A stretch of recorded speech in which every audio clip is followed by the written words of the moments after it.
যাহারা মসজিদে আসে না, নামাজ পড়ে না, ওই বছরে একবার নিয়ম রুসুম ঠিক রাখার জন্য বাবার নামে দোয়া পড়াবে, মার নামে দোয়া পড়াবে, দাদার নামে দোয়া পড়াবে, 14 গোষ্ঠীর নামে দোয়া পড়াবে, জেলাপি 2 কেজি পাঠায় দেয় মসজিদে, হুজুর দোয়া পড়া দিয়ে।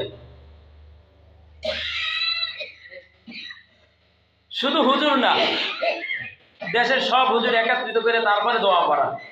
আপনি যদি নামাজের মাধ্যমে দোয়া না করতে পারেন, এই দোয়ার ঘোড়ার ডিমেরও দাম নাই, কোনো দামই নাই। কারণ আল্লাহ দোয়া শিক্ষা দিয়েছে নামাজের মাধ্যমে। আপনি নামাজ পড়েন, আল্লাহ নিয়ম শৃঙ্খলা দেখাইতেছে, তুমি দোয়া করবে, আগে তুমি নামাজ পড়ো, আগে তুমি নামাজ পড়ো, নামাজ পড়ানোর পরে তারপরে তুমি হুজুর দাওয়াত দাও। নামাজ পড়ো না, জেলাপি 2 কেজি 2 মণ পাঠাইলেও কাজ হবে না। আল্লাহ সুবহানাহু ওয়া তাআলা দোয়া শিক্ষা দিয়েছে সূরা ফাতিহার মাধ্যমে, এবং সূরা ফাতিহা আমরা নামাজে দাঁড়িয়ে পড়ি। এর মাধ্যমে মুফাসসির কিরামগণ বলেন যে আল্লাহ তাআলা বুঝাতে চাচ্ছেন যে বান্দা, তুমি যত সমস্যায় পড়ো, দোয়া করানো দরকার, দোয়া তুমি আগে নামাজ পড়ো, দেখো নামাজ ঠিক আছে কিনা। যে ব্যক্তি দোয়া করবে তার নামাজ আছে কিনা, যে দোয়া করাবে তার নামাজ আছে কিনা।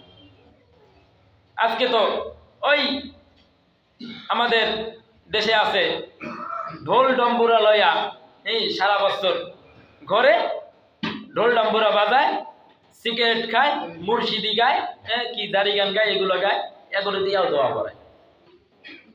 আপনি দোয়া পড়াবেন, যে ব্যক্তি নামাজ পড়ে তার মাধ্যমে দোয়া পড়াবেন।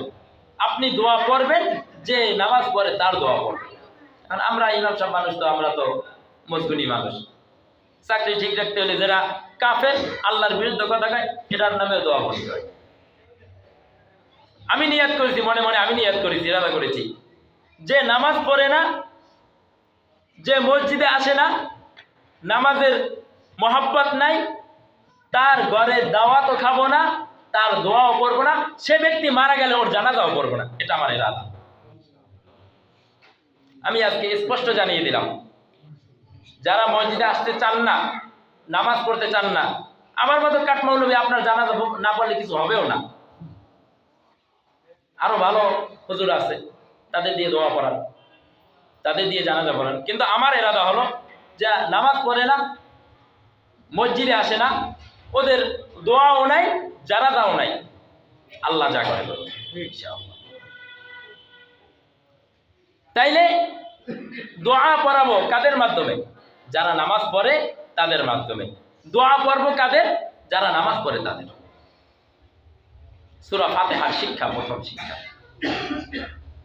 এই সূরা ফাতিহাকে বলা হয় জান্নাতের ফল, জান্নাতের ফল।